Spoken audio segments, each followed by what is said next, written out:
In this video, we're going to look at how our definitions of acids and bases have changed over time, starting by looking at the most common or most well-known acids and bases, hydrochloric acid and sodium hydroxide. We know that HCl is an acid because when added to water, it forms an H+ ion. We can also refer to H+ ions as protons because hydrogen only contains one proton and one electron, and when it loses that electron, it has a positive charge, making it the same as a proton by itself.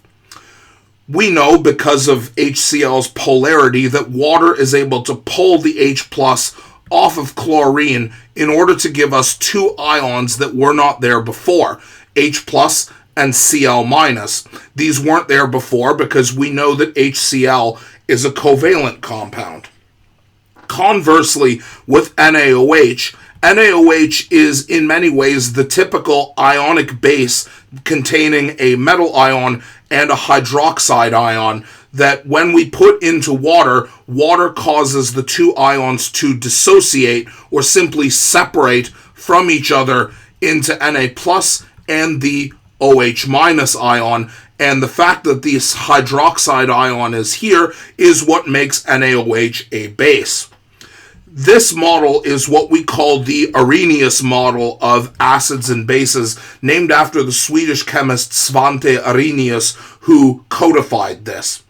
However, even though this definition is basically correct, this is more or less how acids and bases behave, it is incomplete, especially with bases, in that it doesn't consider covalent bases like NH3 that do not contain the hydroxide ion in their structure, which is why we need the new model of acids and bases that we've already previously talked about. As a little bit of a review, if we consider acetic acid to be our prototype here, we know that acids need a positively charged hydrogen, or a hydrogen with a positive pole on it, and usually this means that it's bonded to another very electronegative element such as oxygen. That means that water can use one of its lone pairs on its oxygen to form a bond with this hydrogen, causing the bond in the acid to break and turn into a lone pair. That results in the creation of a negative ion, in this case acetate, causing the hydrogen to move onto water and giving us hydronium H3O+. So again, we see that our updated definition of acids does not just have H+ separating and existing by itself, it shows how water actually removes it. In fact, the entire model or definition of acids and bases here all relies on the transfer of H+. So an acid is defined as a compound that loses an H+ when put into water, which is why we can also call acids proton donors, in that acetic acid, this proton donor in this case, gives away its H+ to be taken by water.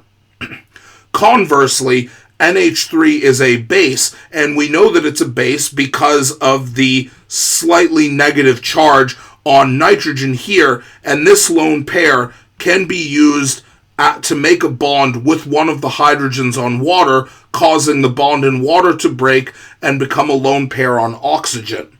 This results in the formation of a positively charged counterpart to the base, ammonium in this case, and of course we recognize that this is a base reaction because we get OH- as a product here, formed when one of the hydrogens on water is pulled off and the resulting bond becomes a lone pair, giving the oxygen negative charge.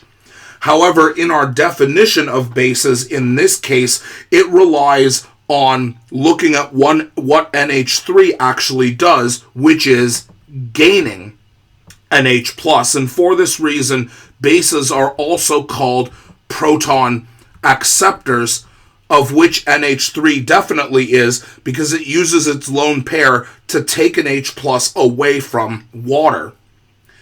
This updated model is what we call the Bronsted-Lowry theory, named after the two chemists that codified this idea, of course. Saying this again, Bronsted-Lowry. So according to this definition here, a Bronsted-Lowry acid is any compound that loses an H plus when it is put into water, while conversely Bronsted-Lowry bases gain H plus when added to water. Now, as a final thought to get you primed for when we look at acids and base chemistry again in Chemistry 12, if we look at this definition, we can see something interesting with water. We know that acetic acid is clearly losing an H plus right here, and that's what makes it an acid, nothing new there. But if we look at what water is doing, we see that water is gaining an H plus, which technically means that it fits the definition of a Bronsted-Lowry base. And this is a little bit strange because when you think base, you think of OH minus, but there is no OH minus in this reaction. However, we can still consider water a base because this definition relies on whether the compound loses or gains H plus. Now, if we look at water in the base reaction here, we know that NH3 is definitely a base because it's gaining an H plus right here. However, that means that water is losing H plus, which technically means that it fits the definition of a Bronsted-Lowry acid. That means that water is simultaneously a base in one reaction and an acid in another reaction. In the next video, we're going to look at something called acid and base strength and what this means in terms of how active the compounds are as acids or bases.